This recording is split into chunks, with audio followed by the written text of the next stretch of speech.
저는 오늘 요한복음 17장 1절에서 26절을 본문으로 나를 영광스럽게 하옵소서라는 제목의 하나님 말씀 나누겠습니다. 저희는 지난주 이미 시작되었지만 아직 완전히 임하지 않은 하나님의 왕국과 하나님 왕국의 원리에 대해서 말씀을 나누었는데요. 잘 아시는 것처럼 우리 예수님께서 세우신 하나님의 왕국은 의의 왕국입니다. 하나님의 왕국은 의의 왕국이기 때문에 그 왕국의 건국도 예수 그리스도의 의를 통해서 이루어졌고 그 왕국의 통치의 중심 가치도 바로 하나님의 의였습니다. 죄와 악으로 고통받는 사람들이 행복할 수 있는 그 고통과 슬픔에서 벗어날 수 있는 유일한 길은 바로 그 의의 왕국인 하나님 왕국에 들어가는 것밖에 없다고 제가 말씀드렸고요. 그리고 예수님께서는 이미 그 하나님의 왕국이 가까이 왔다고 2000년 전에 선포하셨습니다. 2000년 전에 하나님의 왕국이 가까이 왔다고 예수님께서 선포하신 것은 하나님의 왕국이 그때부터 이미 이 땅에 그리고 구원받은 성도들의 삶 가운데 시작되었음을 뜻한다고 또 말씀을 드렸습니다. 그렇게 저희가 이미 시작된 하나님의 왕국, 우리 안에서 시작된 하나님의 왕국에 대해서 말씀을 나누었는데요. 저희가 지난주 하나님의 왕국의 원리에 대한 말씀들을 나누었죠. 그 왕국의 처음은 겨자씨처럼 작아 보이고 누룩처럼 정말 보잘것없어 보입니다. 물론 그 작은 씨앗은 점점 자라서 큰 나무가 되고 누룩은 결국 온 반죽을 부풀리게 할 테지만 사실 그 과정은 너무 더디고 때로는 잘 보이지도 않습니다. 마치 열심히 씨를 뿌리고도 그 열매를 보지 못하는 농부처럼 성도들이 정말 열심히 헌신하고 수고하고 하나님 말씀에 순종하려고 발버둥 쳤음에도 불구하고 때로는 아무 열매도 맺지 못하는 것처럼 느낄 수 있는 곳이 바로 하나님 왕국의 시작이었습니다. 또한 하나님의 왕국은 가라지와 함께 자라는 알곡과 같았습니다. 예수님께서는 가라지 비유를 통해서 성도들이 악한 세상에서 악한 자들과 함께 살아갈 수밖에 없는 이유를 말씀하셨습니다. 그렇게 해야 가라지로 보이는 우리의 눈에 가라지로 보이는 알곡들이 모두 구원받을 수 있기 때문에 하나님은 때가 이르기까지 알곡과 가라지를 함께 두셨다고 말씀하셨습니다. 그리고 사실 저와 여러분도 우리보다 앞서 구원받은 성도들이 그렇게 가라지와 그 악한 세상과 함께 했기 때문에 그렇게 죄로 인한 고통과 슬픔을 감당하면서 인내했기 때문에 저와 여러분도 이렇게 구원받을 수 있었습니다. 그렇게 때가 이르기 전까지는 죄로 인한 고통과 슬픔을 감당할 수밖에 없는 곳이 바로 하나님의 왕국이기도 했습니다. 하지만 그렇게 하나님의 왕국을 소유하고 하나님의 의를 구하는 성도들이 죄의 영향력 속에서 여전히 죄가 주는 슬픔과 고통 속에서 살아가는 것은 결코 쉬운 일이 아니었습니다.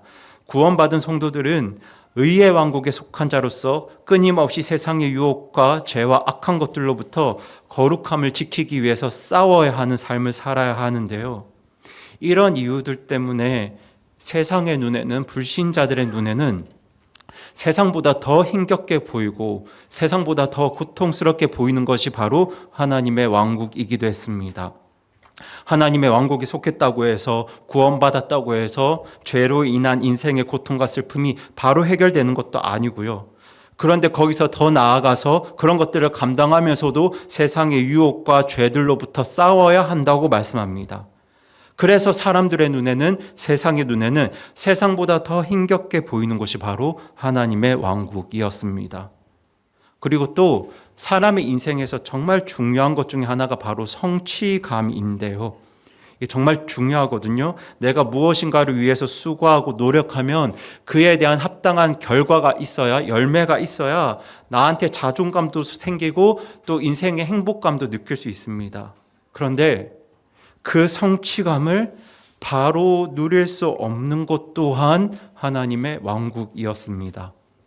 저희가 지난주 씨 뿌리는 자의 비유를 통해서 나누었던 것처럼 씨를 뿌리고 뿌려도 그렇게 열심히 뿌려도 당장 열매가 나타나지 않아서 나의 모든 수고와 노력과 헌신이 아무런 소용이 없는 것처럼 느껴지는 것이 바로 하나님의 왕국이기도 했습니다. 물론 그 하나님의 왕국은 공의와 정의의 왕국이기 때문에 우리의 작은 수고 하나 결코 헛되지 않을 것이 분명하지만, 하지만 그 열매와 결과가 지금 우리 눈에 잘 보이지 않는 곳이 바로 하나님의 왕국이었습니다. 그렇게 우리 안에 이미 시작되었지만 아직 완전히 임하지 않은 하나님의 왕국, 그러니까 지금은 아직은 작은 겨자씨처럼 보이고 아직은 이 세상을 뒤엎기 전에 작은 누룩에 불과하며 아직은 세상의 죄로 인한 그 고통과 슬픔을 감당해야 하고 아직은 여전히 씨를 뿌리고 뿌려도 어떤 열매와 결과도 없어 보이는 그 하나님의 왕국에서 세상의 죄와 불의에 맞서서 하나님의 의를 구하며 살아간다는 것은 결코 쉬운 일이 아닙니다. 그리고 그러한 삶이 얼마나 힘겹고 어려운 일인지 누구보다 잘 아시는 분이 바로 우리 예수님이십니다. 그래서 예수님께서는 십자가에 달리시기 바로 전날 제자들과 함께 마지막 식사를 마치시고는 기도를 하시는데 누구를 위해서 기도하시냐면요, 이미 시작된 하나님의 왕국과 그 안에서 살아가야 할 자신의 제자들을 위해서 간절히 기도하십니다. 오늘 본문에는 예수님께서 기도하신 그 제자들이 어떤 사람들인지, 그리고 그들이 어떤 삶을 살아가야 하는지 오늘 본문에 분명하게 기록되어 있는데요, 저희 먼저 함께 요한복음 17장 8절 말씀 같이 읽어보겠습니다. 시작. 나는 아버지께서 내게 주신 말씀들을 그들에게 주었고 그들은 그것들을 받았으며 내가 아버지로부터 나왔음을 확실히 알았고 아버지께서 나를 보내셨음을 믿었나이다. 네. 예수님께서 기도하셨던 제자들은 바로 예수님의 말씀을 듣고 그 말씀을 받아들인 사람들입니다. 그렇게 예수님의 말씀을 받아들인 자들이 무엇을 알았냐면 예수님이 하나님으로부터 오신 분임을 확실히 알았습니다. 제자들은 예수님이 단순한 위인이 아니라, 대언자가 아니라 하나님께로부터 온 메시아시고 그분이 하나님의 아들이라는 사실을 확실히 알았습니다. 그리고 예수님의 말씀을 받아들인 제자들이 무엇을 믿었냐면 하나님 아버지께서 예수님을 보내셨다는 사실을 믿었는데요, 이것은 하나님께서 특별한 목적을 가지고 분명한 이유를 가지고 예수님을 세상에 보내셨다는 사실을 믿었다는 겁니다. 그리고 그 특별한 목적이 무엇이냐면 바로 우리의 구원과 하나님의 왕국입니다. 의의 왕국이에요. 죄로 인해 심판받을 수밖에 없는 죄인들을 구속하시고 그리고 그들이 살아갈 하나님의 왕국을 세우는 것이 바로 하나님께서 예수님을 보내신 이유입니다. 예수님은 죄인들을 구속하시고 하나님 왕국을 세우기 위해 보내심을 받았는데 제자들은 이 사실을 믿음으로 받아들였습니다. 우리는 여기서 구원받은 사람들의 믿음, 그러니까 하나님 왕국에 속한 자들의 믿음이 어떤 믿음인지 분명히 알 수 있는데요, 그것은 바로 예수님이 어떤 분인지 분명하게 알고 그 예수님에 대한 알을 확신하는 믿음입니다. 예수님이 어떤 분인지, 그분이 2000년 전에 왜 이 땅에 오셔야만 했는지, 그리고 그분이 왜 십자가에서 죽으셔야만 했는지, 그리고 그분이 나를 위해서 무슨 일을 하려고 하셨는지, 그리고 이 모든 일들을 통해서 도대체 무엇을 이루려고 하시는지, 그렇게 예수님이 어떤 분인지 정확하게 알고 확신하는 믿음이 바로 구원받은 자들의 믿음입니다.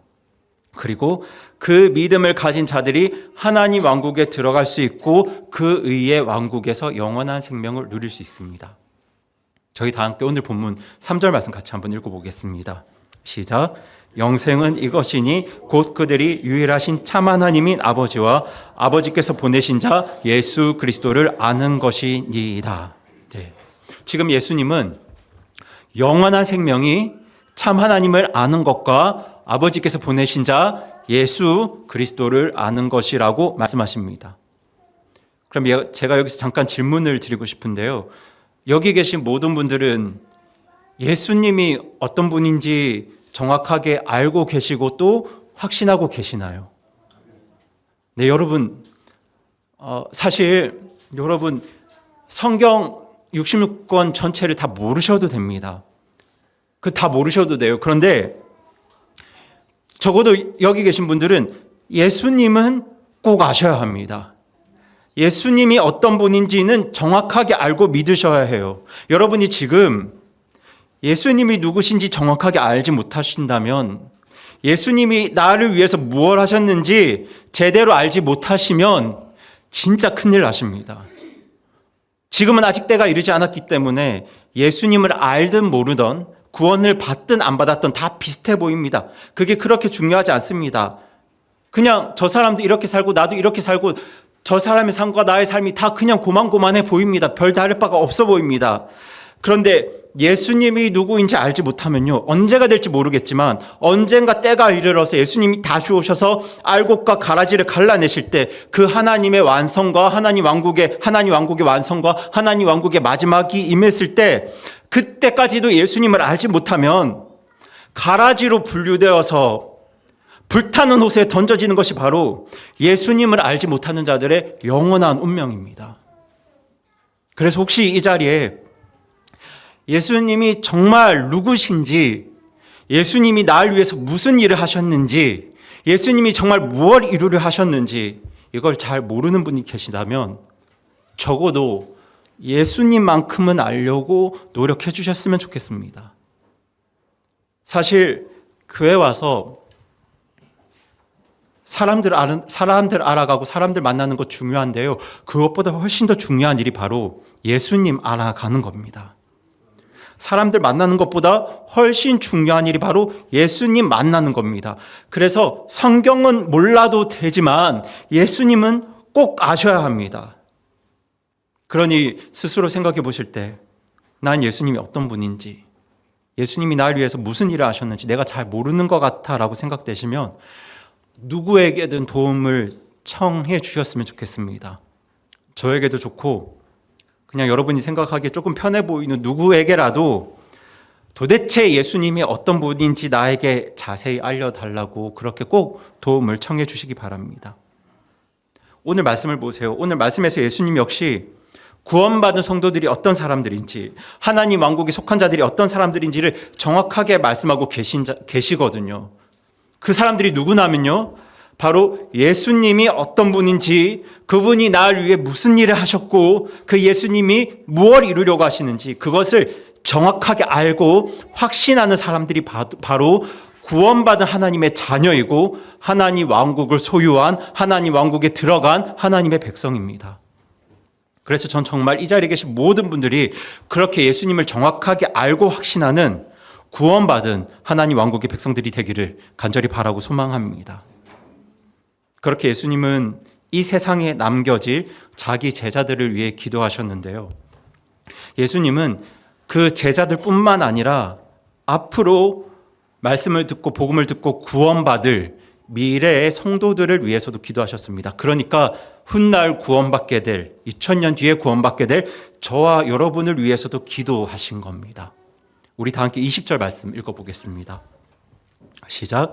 내가 이들만을 위해 기도하지 아니하고 그들의 말로 인하여 나를 믿을 자들을 위해서도 기도하오니 아멘. 지금 예수님은 그들의 말로 인하여, 그러니까 제자들이 전할 하나님 말씀과 복음을 듣고 예수님을 믿을 자들을 위해서도 기도하셨는데요, 이 말씀은 2000년 전 십자가 죽음을 앞두신 예수님의 그 마음에 저와 여러분도 있었다는 사실을 보여줍니다. 지금 십자가 죽음을 앞두신 그 예수님의 마음에, 그 마음 안에 저와 여러분이 있었습니다. 지금 십자가 죽음을 앞두시고 누구보다 고통과 두려움 가운데 있으셨던 그 예수님의 마음 안에 저와 여러분이 있었어요. 아직은 작은 누룩과 겨자씨처럼 보이는, 그렇게 초라해 보이는 하나님 왕국에서 세상의 불의와 죄를 거스르며 거룩히 구별된 삶을 살아가야 할 저와 여러분의 그 아픔과 눈물과 수고와 희생을 2000년 전에 예수님이 미리 보셨습니다. 세상 가운데 살아가지만 그 세상에 속하지 않았기 때문에 세상을 거스르며 살아갈 수밖에 없는, 그래서 세상의 미움을 받을 수밖에 없는 저와 여러분을 위해서 십자가 죽음을 앞두신 예수님께서 기도하신 거예요. 그래서 예수님은 남겨질 제자들과 앞으로 구원받을 성도들이 어떤 삶을 살아야 하는지에 대해서도 함께 기도하셨는데요. 저희도 함께 14절 말씀 읽어보겠습니다. 시작. 내가 아버지의 말씀을 그들에게 주매 세상이 그들을 미워하였으니 이는 내가 세상에 속하지 아니한 것 같이 그들도 세상에 속하지 아니하기 때문이니이다. 네. 예수님은 하나님 말씀을 받은 자들이 세상에 속하지 않았다고 말씀하세요. 말씀을 받은 자들, 예수님을 받아들인 사람들이 하나님 왕국에 속했기 때문에 세상에 속하지 않았다고 지금 말씀하세요. 그러니까 그들이 세상 가운데 살아가지만 그 세상에 속하지 않았기 때문에, 그러니까 세상과 다른 가치와 원리와 방식으로 살아가기 때문에 세상이 그들을 미워할 것을, 세상 가운데 고통받을 것을 우리 주님께서 미리 아신 겁니다. 물론 구원받고 하나님 왕국을 소유한 성도들이 언젠가는 하나님 왕국의 기쁨과 평안과 행복을 충만하게 누릴 날만 올 테지만, 그 날이 이르기까지는 성도들이 감당해야 될 그 삶이 결코 녹록치 않음을, 만만치 않음을 예수님은 누구보다 잘 아셨기 때문에 하나님 왕국을 소유한 제자들과 성도들을 위해서 예수님은 간절히 기도하셨습니다. 그렇게 예수님은 자기 제자들과 훗날 구원받을 저와 여러분을 위해서 십자가 죽음을 앞두시고도 저와 여러분을 위해서 간절히 기도하셨어요. 오늘 본문에는 그 예수님의 간절한 기도가 구체적으로 기록되어 있는데요. 그런데 그렇게 예수님께서 제자들과 우리들을 위해 기도하실 때 먼저 무엇을 기도하셨냐면요, 예수님 자신의 영광을 위해서 먼저 기도하셨습니다. 그런데 여러분, 얼핏 보면 이게 굉장히 이상합니다. 지금 예수님께서 누구를 위해서 기도하시죠? 제자와 성도들을 위해서 기도하시는데, 제자와 성도들을 위해서 기도하시는데 지금 예수님은 먼저 자신을 영광스럽게 해달라고 기도하십니다. 자기 영광을 위해서 기도하세요. 우리 다 함께 1절 말씀 읽어보겠습니다. 시작. 예수님께서 이 말씀들을 하시고 눈을 들어 하늘을 향해 이르시되 아버지여 때가 왔으니 아버지의 아들을 영광스럽게 하사 아버지의 아들도 아버지를 영광스럽게 하도록 하옵소서. 네, 우리 이어서 5절 말씀도 읽어보겠습니다. 시작. 오 아버지여, 세상이 있기 전에 내가 아버지와 함께 가졌던 그 영광으로 이제 아버지와 함께 나를 영광스럽게 하옵소서. 네, 지금 예수님께서 하신 기도의 시작은 분명 예수님 자신의 영광이었습니다. 그 초점이 예수님의 영광에 맞춰져 있습니다. 그런데 사실 우리가 알고 있는 예수님은 누구보다 겸손하신 분이잖아요. 예수님은 항상 자신을 낮추시고 아버지 하나님을 높이셨거든요. 그런데 오늘 기도에서만큼은 아들이신 예수님의 영광이 드러나는 것에 기도의 초점이 맞춰져 있습니다. 그렇다면 예수님은 왜 이 시점에서 나를 영광스럽게 하옵소서라는 자신의 영광을 구하는 기도를 하셨을까요? 우리가 생각해 보길 원하는데요. 사실 지금 예수님이 자신의 영광을 구하신 이유는 자기 스스로를 높이거나 아니면 이 세상에서 어떤 세속적인 힘과 명예와 권세를 얻기 위해서가 아니었습니다. 우리가 잘 알고 있는 것처럼 예수님의 영광은 세상의 힘과 명예와 권력에 초점이 맞추어져 있는 것이 아니라 어디에 초점이 맞추어져 있을까요? 그렇죠. 철저하게 하나님의 의에, 은혜와 진리에 초점이 맞추어져 있습니다. 여러분, 사실 예수님은 누구보다 탁월한 설교자십니다. 제가 믿기로 가장 뛰어난 설교자십니다. 그러니까 누구와도 비교될 수 없는 지성과 지혜의 소유자십니다. 그런데 제자들이 예수님의 영광을 이야기할 때 예수님의 지성과 지혜를 이야기하지 않습니다. 그걸 말하지 않아요. 그리고 예수님은 수많은 기적과 권능들을 베푸셨습니다. 수많은 병자들을 고치셨고 죽은 사람도 살리십니다. 오병이어의 기적으로 많은 사람들을 먹이십니다. 하지만 제자들이 예수님의 영광을 이야기할 때 그 기적과 권능을 말하지 않습니다. 제자들이 예수님의 영광을 이야기할 때 무엇을 이야기하나요? 하나님의 의를 말합니다. 은혜와 진리를 이야기합니다. 정의와 공의를 말해요. 우리 다 함께 요한복음 1장 14절 말씀 같이 읽겠습니다. 시작. 말씀이 육신이 되어 우리 가운데 거하심에 우리가 그분의 영광을 보니 아버지의 독생하신 분의 영광이요 은혜와 진리가 충만하더라. 네. 예수님의 제자들이, 구원받은 성도들이 예수님에게서 경험한 영광은, 예수님으로부터 깨달은 영광은 충만한 은혜와 진리였습니다. 하나님께서 아브라함에서부터 그의 후손 이스라엘 통해서 알려주고자 하셨던 그 하나님의 정의와 공의가, 그 은혜와 진리가 예수님에게 충만했습니다. 그게 예수님의 영광이었습니다. 그리고 그 예수님을 통해서 하나님의 의가, 은혜와 진리가 가장 분명하게 정확하게 드러나는 곳이 어디였냐면 바로 예수님의 십자가였습니다. 여러분, 십자가에는 전에도 말씀드렸지만 하나님의 공의가 정확하게 나타납니다. 여러분, 공의는 죄 지으면 벌 받는 게 공의입니다.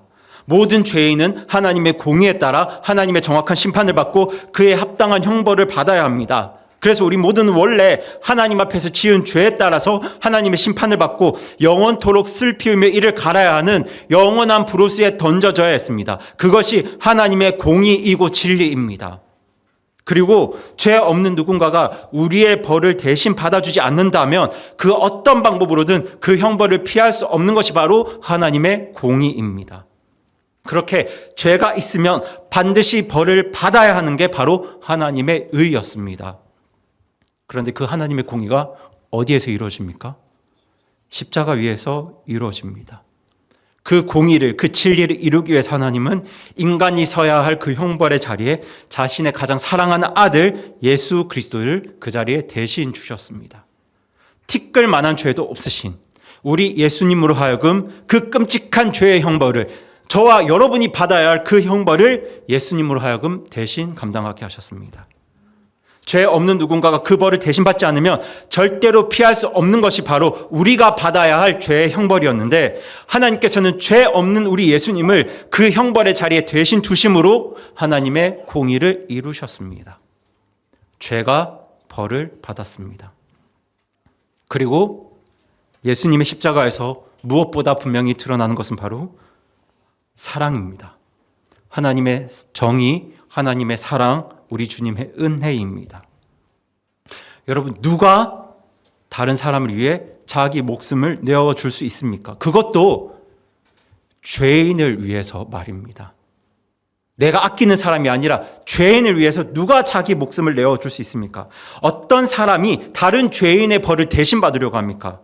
다른 사람을 대신해서 감옥에 가려는 사람들도 없는데 그 죄인을 얼마만큼 사랑해야 죄인을 위해서 자기 생명을 대신 내던질 수 있겠습니까? 그리고 하나님은 그 죄인들을 대신해서 자기 아들을 죽이십니다. 죄인 때문에 자기 아들을 죽이십니다. 벌 받아야 마땅한 죄인들을 얼마만큼 사랑하면 자기 아들을 버릴 수 있을까요? 죄인들을 얼마만큼 사랑하면 자기 아들을 그 끔찍한 십자가 고통과 죽음에 내어줄 수 있을까요? 여러분, 하나님의 정의와 은혜와 예수님의 크신 사랑이 그 어느 곳보다 분명하게 드러나는 곳 역시 우리 예수님의 십자가입니다. 그 십자가 위에서 드러나는 것은 우리 예수님의 부요한 지혜와 지식이 아닙니다. 그분의 탁월한 권능이 아닙니다. 그분의 명예가 아니에요. 십자가 위에서 가장 정확하고 분명하게 드러나는 것은 바로 하나님의 의입니다. 하나님의 정의와 공의, 우리 예수님의 은혜와 진리입니다.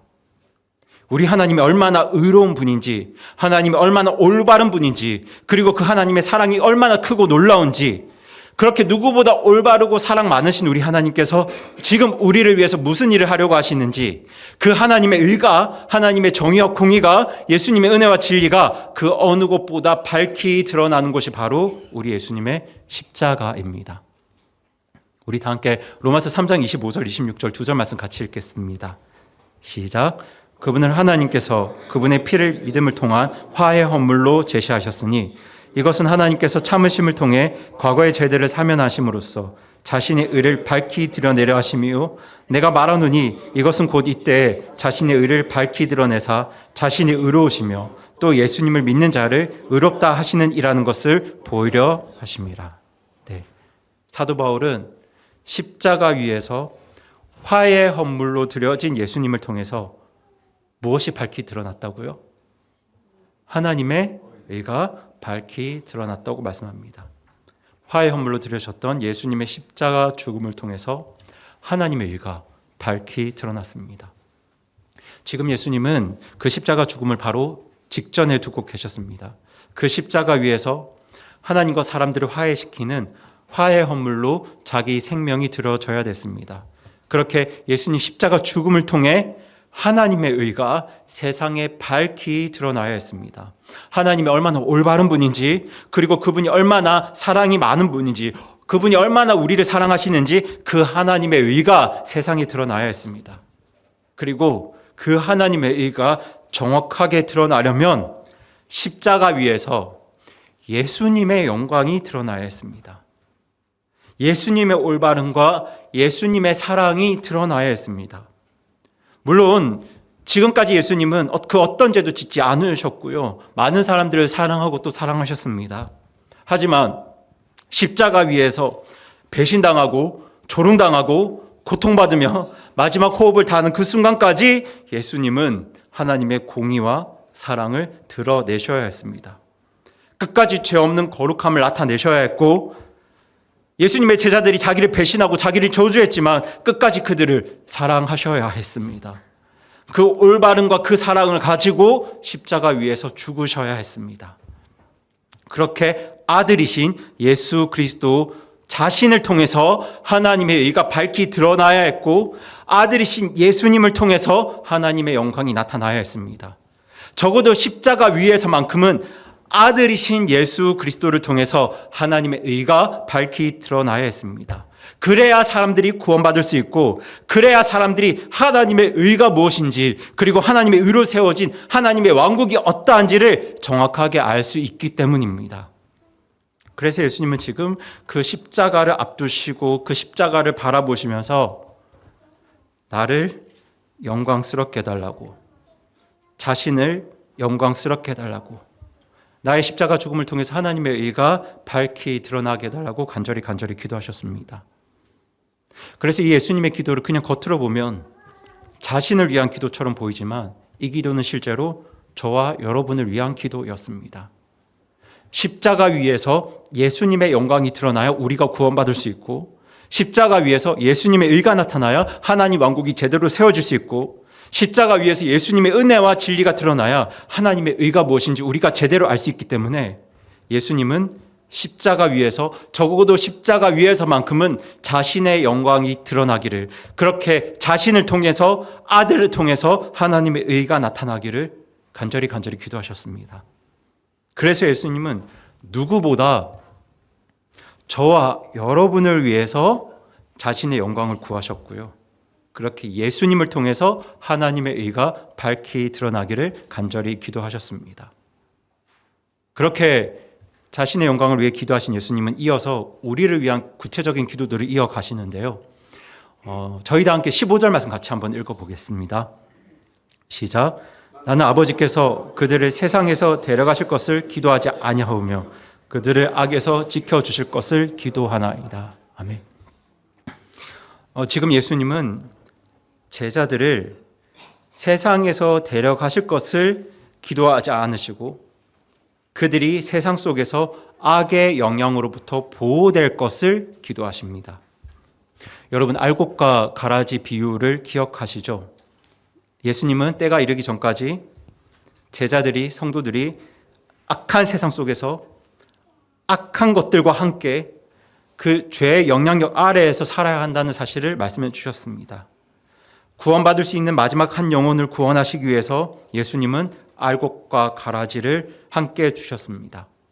그 세상 속에서 여전히 사탄 마귀는 죄의 씨, 불의의 씨를 여기저기 뿌립니다. 우리 주변에도 뿌립니다. 내 마음에도 뿌립니다. 그래서 구원받고 우리 안에 이미 하나님의 왕국이 시작되었지만 우리의 삶은 여전히 그 가운데 노출되어 있습니다. 구원받은 사람들의 삶에서 즉시 죄와 불의가 사라진다면 좋겠지만 그 죄가 주는 고통과 슬픔이 없어진다면 좋겠지만, 그렇게 알곡과 가라지가 바로 나누어진다면 좋겠지만, 그것이 하나님의 방법은 아니었습니다. 하나님께서 정하신 때까지는 알곡과 가라지는 함께 있어야 했고, 그리고 그런 삶으로 인한 고통과 아픔과 상처를 감당해야 했고, 그리고 누구보다 예수님께서 그런 삶을 먼저 감당하셨습니다. 그렇게 세상에서 가라지와 함께 살아가는 성도들이 여러 유혹과 시험과 어려움을 겪겠지만, 그리고 그로 인해 실망하고 낙심하고 좌절하고 두려워할 때도 있겠지만, 그럼에도 성도들이 그 불의와 죄악에 빠지지 않게 해달라고, 그 죄와 불의로부터 성도들을, 제자들을 지켜달라고 예수님께서는 간절히 기도하십니다. 그리고 지금 제가 생각해 보면 제 어머니께서 저를 위해 가장 많이 하셨던 기도도 이런 기도가 아닐까 생각합니다. 지금 세상이 얼마나 악한데, 얼마나 망가지고 있는데, 그리고 그 악한 세상에 아들이 서울에 홀로 내던져졌는데 나는 아무것도 할 수 있는 게 없고, 그러니 하나님께서 내 아들을 세상의 죄와 불의로부터 지켜달라고, 세상의 불의와 죄악에 빠지지 않게 해달라고 그렇게 기도하셨던 것 같습니다. 그렇게 자식을 위한 부모의 기도와 이 예수님의 기도가 다르지 않습니다. 부모의 마음과 사랑을 가져가신 기도가 바로 성도들을 악으로부터 지켜달라는 우리 예수님의 기도입니다. 그래서 여러분, 우리가 서로를 위해 기도할 때 이렇게 기도해 주셨으면 좋겠습니다. 옆에 있는 지체들, 우리 교회 지체들을 위해서 기도할 때 세상의 악에서 지켜달라고, 세상의 죄와 불의로부터 지켜달라고, 그렇게 서로를 위해 기도해 주시고요. 그리고 특별히 우리 교회 자녀들, 아이들 위해서 정말 이 말씀으로 간절히 기도해 주시기 바랍니다. 아이들을 위한, 자녀들을 위한 부모와 교회의 노력도 정말 중요하겠지만, 잘 아시죠? 우리가 항상 그 아이들 옆에서 지킬 수 없습니다. 평생 그들의 보호자가 될 수 없습니다. 하나님께서 일하시고 하나님께서 지켜주셔야 됩니다. 그래서 부모님들도 교회도 아이들을 위한 이런저런 노력들을 하겠지만, 무엇보다 하나님께서 우리 자녀들을 세상의 불의와 악으로부터 지켜주실 것을 우리가 간절히 기도해야 합니다. 지금 세상은 너무도 악하고 모든 가치 기준이 무너져 있는데요. 정말 하나님께서 일하시고 보호하시고 하나님께서 지켜주셔야 합니다. 저는 그래서 지난 저의 삶을 되돌아볼 때 그나마 지금 제가 이렇게 살 수 있는 이유는 먼저 예수님의 기도 때문인 것 같고요. 2000년 전에 예수님이 저를 위해서도 지금 기도해 주신 거잖아요. 제가 불의하고 이 악한 세상 속에서 살아갈 때 그 불의와 죄악에 빠지지 않게 해달라고 예수님께서 저를 위해서 기도해 주셨고요. 그리고 또 이제 어머니와 믿음의 선배들이 저를 위해서 같은 기도를 해 주셨습니다. 그래서 지금까지 제가 하나님의 은혜 가운데 살아올 수 있었던 것 같아요. 그래서 저는 우리 교회 성도분들이 서로를 위해 기도하실 때도 꼭 이 15절 말씀으로 서로를 위해 기도해 주셨으면 좋겠고요. 그리고 특별히 우리 자녀들, 아이들을 위해서 기도할 때도 이 15절 말씀 붙들고 정말 간절히 기도해 주시기 바랍니다. 그리고 그렇게 악에서 지켜달라는 기도에 이어서 우리 예수님께서 하신 기도는 바로 진리로 성도들을 거룩히 구별해 달라는 기도였습니다. 우리 다 함께 17절에서 19절 말씀 같이 읽겠습니다. 시작. 아버지의 진리로 그들을 거룩히 구별하옵소서. 아버지의 말씀은 진리이니이다. 아버지께서 나를 세상에 보내신 것 같이 나도 그들을 세상에 보내었고 또 내가 그들을 위해 나 자신을 거룩히 구별하오니 이것은 그들도 진리로 거룩히 구별되게 하려 함이니이다. 아멘. 여러분, 지금 예수님은 하나님 왕국에 속한 자들을 위해서 기도하고 계십니다. 하나님 왕국에 속한 성도들을 위해서 기도하고 계신데요. 아시는 것처럼 하나님의 왕국은 이 세상 가치와는 전혀 다른 방식으로 작동합니다. 세상은 불의와 죄와 거짓으로 가득 차 있고 또 그런 것들이 힘의 논리로 용납되어지고 있지만, 하나님의 왕국은 하나님의 의에 기반을 두고 있습니다. 하나님의 정의와 공의를 구하는 곳이 바로 하나님의 왕국입니다. 때문에 구원받은 성도들은 죄와 불의로 가득 찬 이 세상에서 하나님의 왕국과 그분의 의를 구하며 살아가야 하는데요. 그런데 그런 삶이 처음에는 겨자씨처럼 너무 작아 보이고 누룩처럼 보잘것없어 보였죠. 그런데 그렇게 보여도 하나님 왕국의 삶이 겨자씨처럼 작아 보이고 누룩처럼 보잘것없어 보일지라도, 정말 씨를 뿌리고 뿌렸는데 어떤 열매가 없는 것처럼 보일지라도 이 불의한 세상 속에서 하나님 왕국을 구하며 살아가야 하는 것이 바로 구원받은 성도들의 삶입니다. 그런데 그렇게 세상과 하나님 왕국을 구별하는 기준을 지금 진리라고 말씀하는데요. 지금 예수님은 그 진리를 뭐라고 말씀하고 계시죠? 그렇죠. 아버지의 말씀, 하나님의 말씀이 진리라고 말씀하세요. 여러분, 지금 우리가 교회지 않습니까? 우리가 지금 다른 세상 사교 모임이 아니고 교회입니다. 여러분, 교회와 성도들이 진리로 구별되는 건 너무너무 중요합니다. 여러분, 우리는 세상 사람들에게, 구원받지 못한 분들에게 하나님의 왕국을 선포하고 동시에 그 하나님의 왕국을 보여줘야 합니다. 보여줘야 해요. 그래야 사람들이, 불신자들이 그 하나님의 왕국과 하나님의 의를 우리를 통해서 보고 그 하나님의 왕국을 경험하고 자기 불의와 죄를 깨닫고 그래야 하나님께로 돌아올 수 있습니다.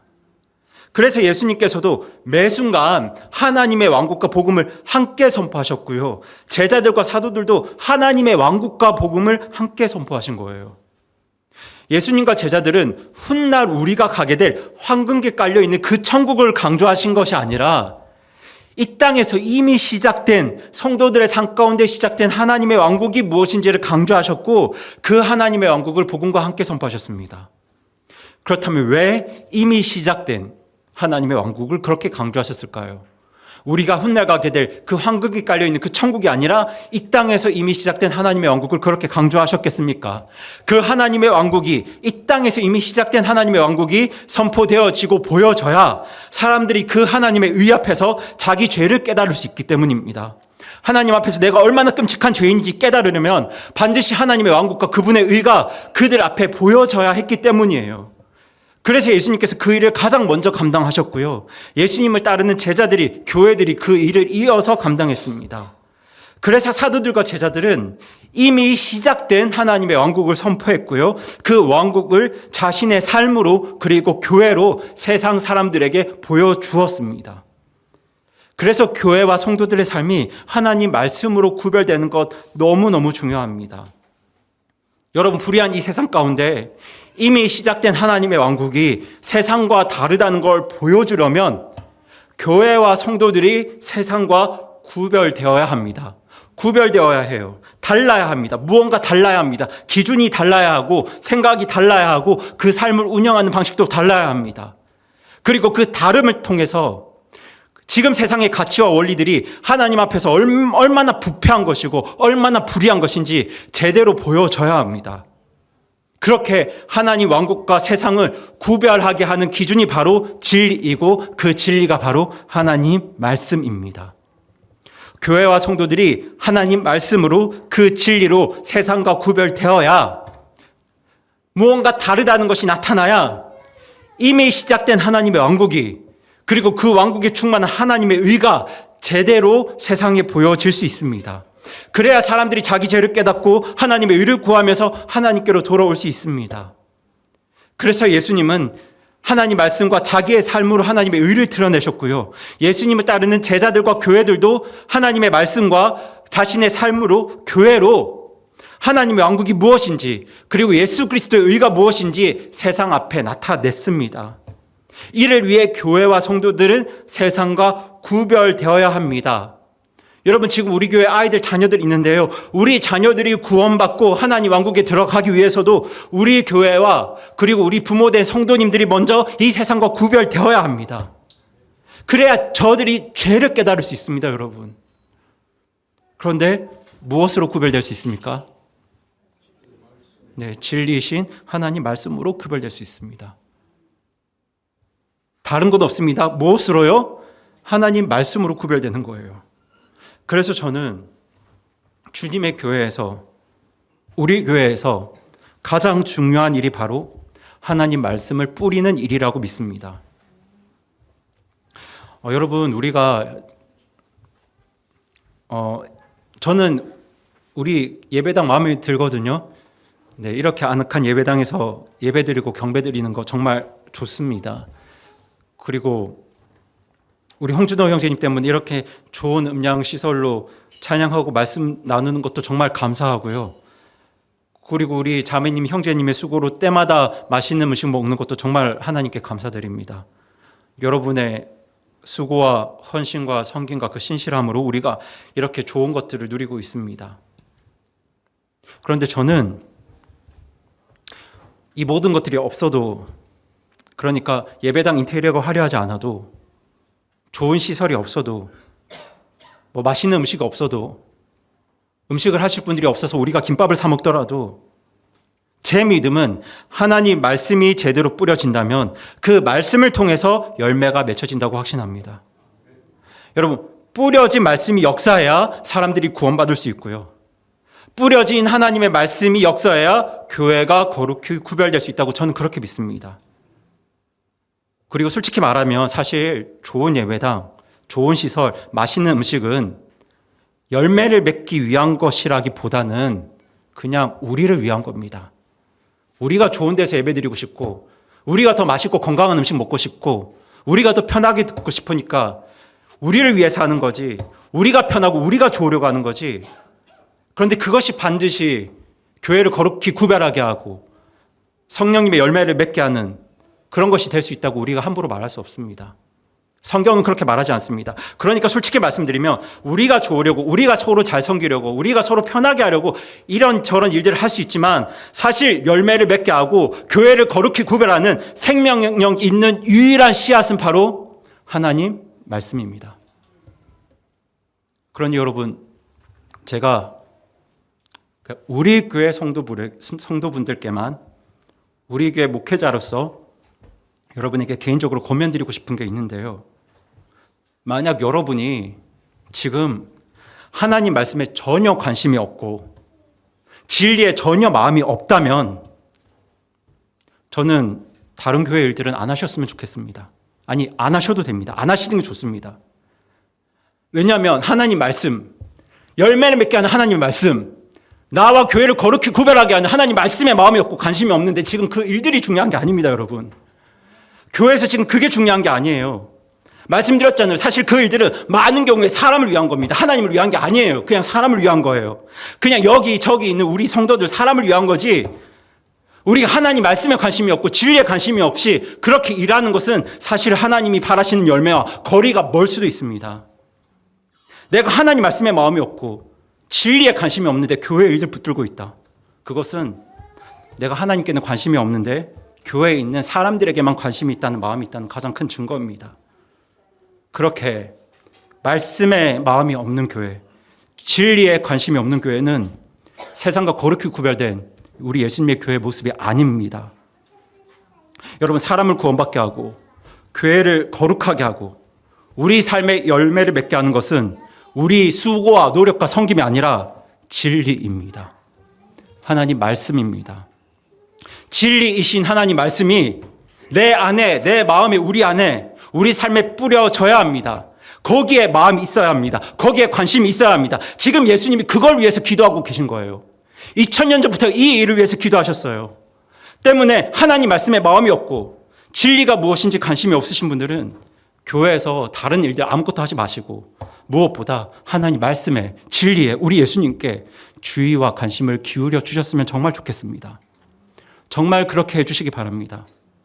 저는 이것이 교회를 교회되게 하는, 교회와 성도들을 하나님 왕국으로 세우는 성경적인 방법이라고 확신합니다.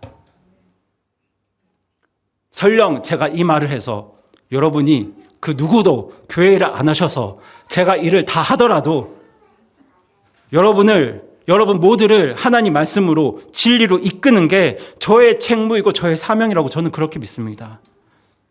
그러니 여러분, 교회에서는 무엇보다 하나님 말씀에, 진리에, 마음과 관심을 기울여 주시기를 간곡히 권면드립니다. 그것이 바로 예수님의 기도셨습니다. 그리고 이어지는 예수님의 기도는 우리가 하나님 안에서 하나 되게 해달라는 기도셨습니다. 우리 다 함께 11절 말씀 읽어보겠습니다. 시작. 이제 나는 세상에 더 있지 아니하오나 이들은 세상에 있고 나는 아버지께로 가오니 거룩하신 아버지여 아버지께서 내게 주신 자들을 아버지의 이름으로 지키사 우리와 같이 그들도 하나가 되게 하옵소서. 네, 우리 이어서 21절 말씀 드리겠습니다. 시작. 이것은 그들이 다 하나가 되게 하려 함이니이다. 아버지여 아버지께서 내 안에 내가 아버지 안에 있는 것 같이 그들도 우리 안에서 하나가 되게 하사 아버지께서 나를 보내신 것을 세상이 믿게 하옵소서. 아멘. 지금 예수님은 구원받은 성도들과 제자들과 교회가 하나님 안에서 하나가 되게 해달라고 기도하십니다. 지금 예수님은 먼저 교회와 성도들을 악으로부터 지켜주시고 또 하나님 말씀으로 진리로 그들을 세상과 거룩히 구별해 주실 것을 기도하셨는데요. 이것을 위해서 예수님은 교회와 성도들이 하나님 안에서 하나가 되게 해달라고 기도하십니다. 여러분, 이렇게 기도하신 이유에는 많은 이유들이 있겠지만 예수님께서 이렇게 기도하신 이유는 세상 속에서 거룩하게 구별되는 그 삶을, 그러니까 세상의 불의와 죄와 그 세상에 주님을 거스르는 그 세상을 거스르며 살아가는 그 구별된 그 삶을 혼자서는 제대로 살아갈 수 없기 때문입니다. 여러분, 제가 지난주에도 하나님 왕국의 원리에 대해서 말씀을 드렸는데 뿌려도 열매가 없는 것처럼 보이고 여전히 가라지로 인한 그 고통과 악은 내 삶 가운데 존재하고 정말 숨겨진 보물과 같아서 사람들의 눈에는 정말 그 가치가 아무것도 보이지 않고 정말 누룩과 겨자씨처럼 너무너무 하찮고 보잘것없어 보이는 그 하나님의 왕국의 삶을 이 불의한 세상 속에서 하나님 왕국 백성으로 살아가는 그 삶을 혼자서 홀로 살아가는 건 사실 고문에 가까운 일입니다, 여러분. 그리고 만약 구원받은 성도들이 이 불의한 세상 가운데 혼자서 홀로 성경 말씀 가지고 그렇게 거룩하고 구별된 삶을 살 수 있었다면 예수님은 교회를 세우지 않으셨을 겁니다. 여러분, 하나님 왕국의 처음과 시작이 얼마나 녹록치 않은지 만만치 않은지 우리가 하나님 말씀으로 확인했잖아요. 그렇죠? 다시 말씀드릴게요. 열심히 씨를 뿌리는데 열매가 없어 보입니다. 여전히 가라지가 주는 고통과 상처가 계속되고 있습니다. 하나님 왕국이 시작되었다고 하는데 지금 내 삶은 작은 겨자씨와 누룩처럼 너무나 작고 보잘것없어 보이고 하찮게 보입니다. 마치 숨겨진 보물처럼 그 가치는 세상 사람들에게 전혀 보이지 않습니다. 그런 가운데서 이 불의한 세상과 구별된 거룩한 삶을 살아가야 하는데 그런 삶을 혼자서 홀로 감당하라는 건 사실 고문에 가까운 일입니다.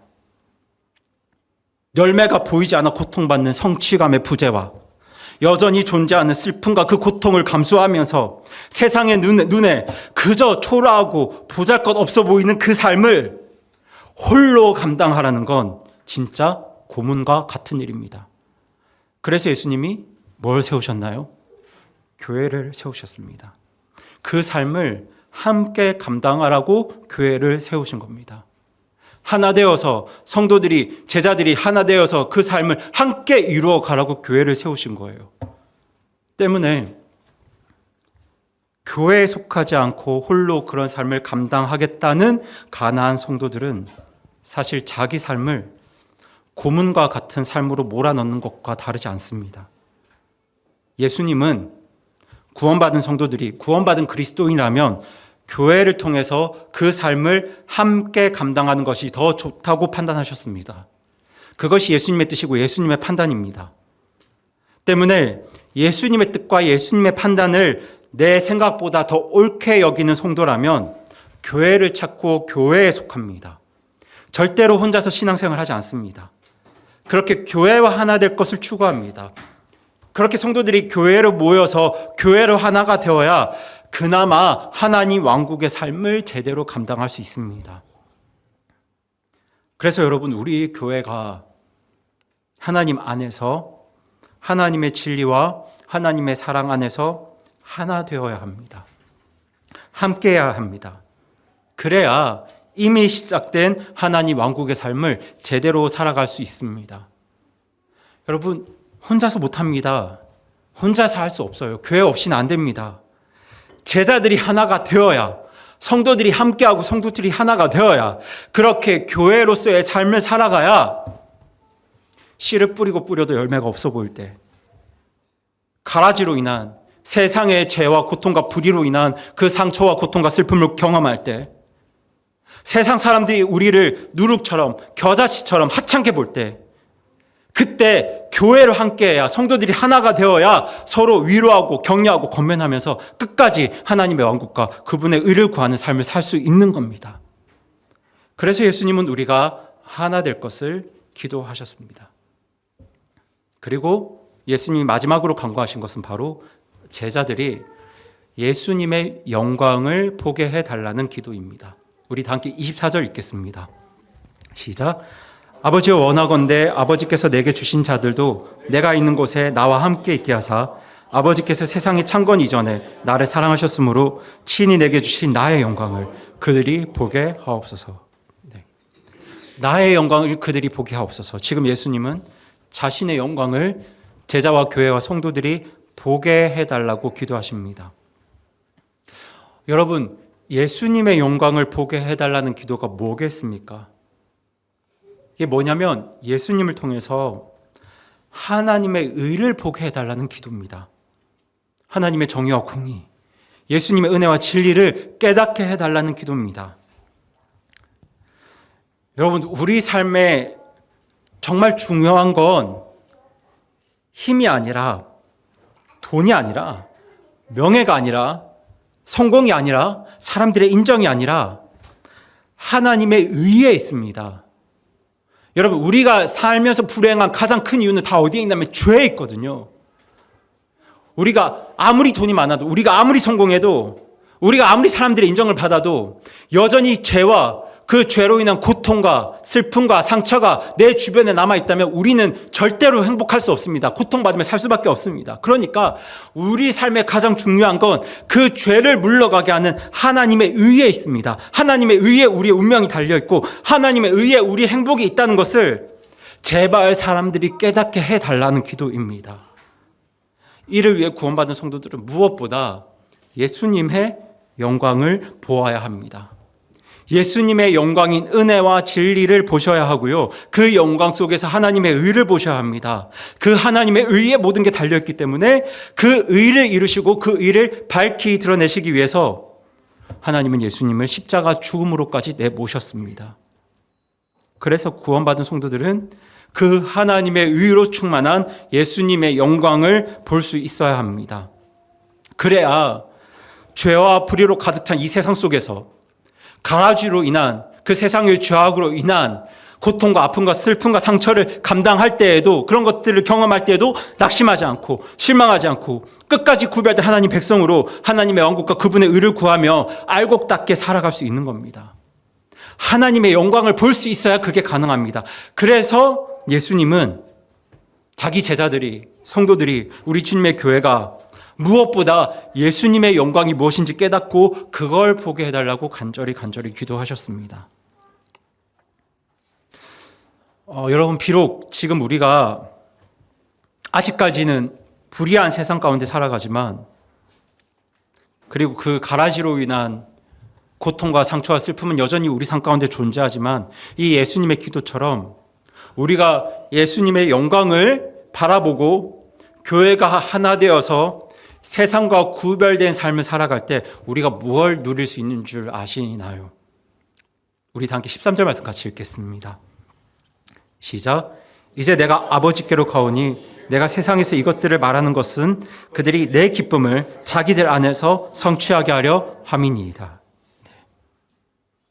여러분, 우리가 예수님의 영광을 바라보고 교회가 하나 되어서 세상과 구별된 삶을 살아갈 때 무엇을 누리게 되냐면요, 예수님의 기쁨을 누리게 됩니다.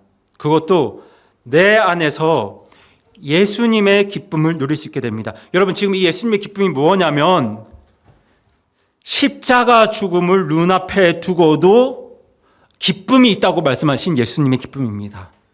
그러니까 십자가 죽음과 고통도 감당케 하는 그 예수님의 기쁨을 우리가 우리 안에서 누릴 수 있다고 말씀하세요. 근데 언제 누릴 수 있냐면요, 예수님의 영광을 바라보고 교회가 하나 되어서 교회와 성도들이 세상과 거룩히 구별되어 살아갈 때, 다시 말씀드릴게요, 예수님의 영광을 바라보고 교회가 하나 되어서 우리가 세상과 거룩하게 구별된 삶을 살아갈 때 우리가 우리 안에서 예수님의 기쁨을 누릴 수 있습니다. 십자가 고통과 죽음을 뛰어넘는 그 예수님의 기쁨을 우리가 누릴 수 있게 됩니다. 그리고 제가 솔직히 말씀드립니다, 여러분. 여러분이 구원받으셨다면, 구원받은 그리스도인이라면 이 예수님의 기쁨 없이는 여러분 이 세상 제대로 살아갈 수 없습니다. 하나님 왕국의 원리 보셨잖아요. 그 하나님 왕국의 처음이 얼마나 녹록치 않은지 보셨잖아요.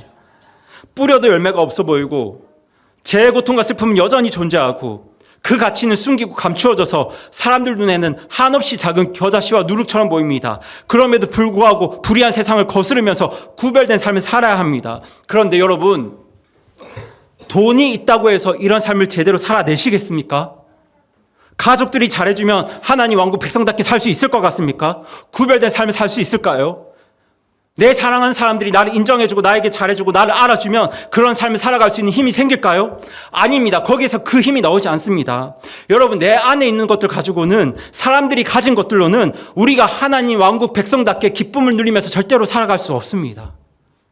이미 하나님 왕국을 소유한 성도로서 아직 온전히 임하지 않은 그 녹록치 않은 하나님 왕국의 삶을 제대로 살아가려면 저와 여러분에게 무엇보다 필요한 것은 바로 예수님의 기쁨입니다.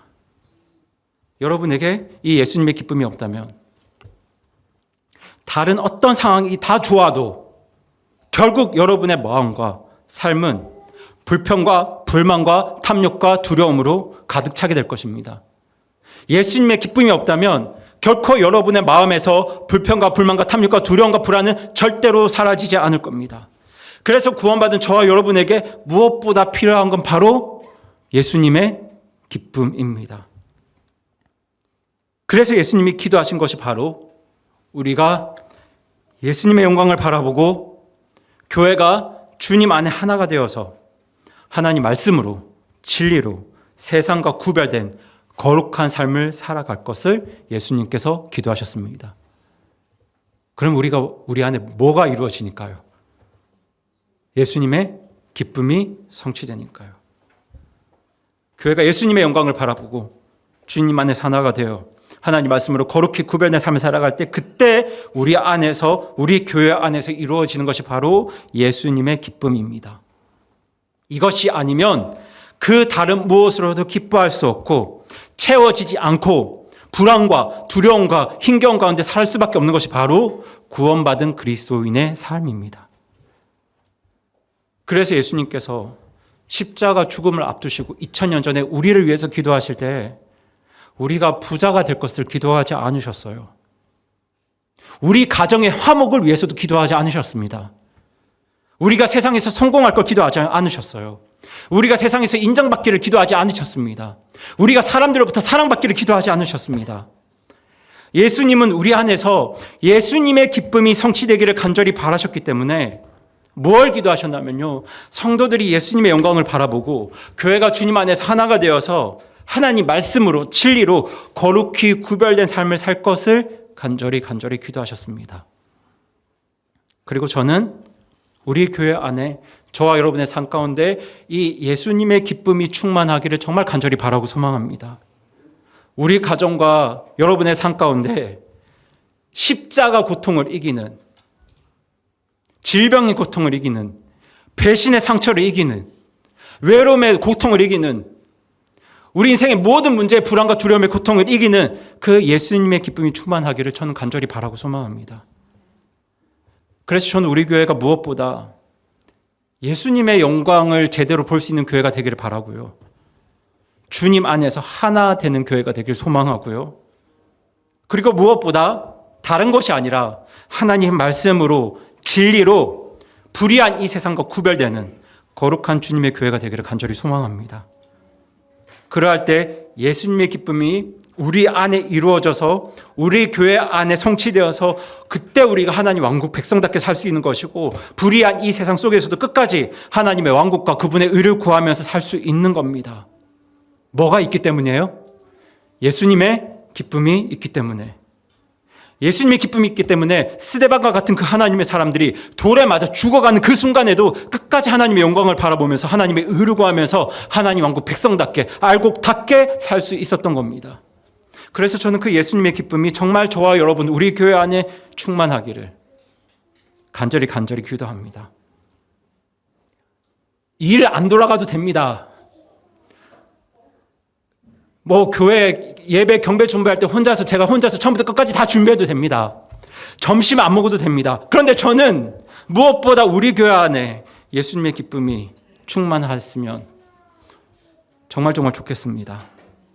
여러분도 같은 소망과 바람을 가지고 계신다면 오늘 우리 예수님의 기도가 내 삶과 우리 가정과 우리 교회에 이루어지기를 함께 기도해 주시고 또 노력해 주시기 바랍니다. 뭘 바라보고요? 예수님의 영광을 바라보고, 교회가 뭐 되어서요? 하나가 되어서 무엇으로 구별되는? 하나님 말씀으로 구별되는 거룩한 교회, 거룩한 성도로 세워지도록 함께 기도하고 힘써 주시기를 간곡히 권면드립니다. 이 모든 것들을 위해 예수님은 십자가 죽음을 앞둔 시점에서 나를 영광스럽게 해달라고 기도하셨고요. 그 예수님의 영광을 우리가 보게 해달라고 기도하셨습니다. 지금 세상은 부와 힘과 성공과 외모와 인기와 명예를 영광으로 여기고 살아가잖아요. 이런 불의한 세상 속에서 적어도 우리 교회는 예수님 영광 바라보고 예수님의 기쁨을 성취하는 교회가 되길 원하는데요. 오늘 우리가 이런 소망을 담아서 옆에 분들에게 이렇게 권면해 주셨으면 좋겠습니다. 예수님의 영광을 바라봅시다. 이렇게 권면해 주시기 바랍니다. 네, 정말 예수님의 영광을 보셨으면 좋겠습니다. 간절한 소망입니다. 그렇게 예수님의 영광을 바라보고 이로 인해 예수님의 기쁨이 성취되는 저와 여러분, 우리 교회가 되기를 간절히 소망하면서 오늘 설교를 마치겠습니다.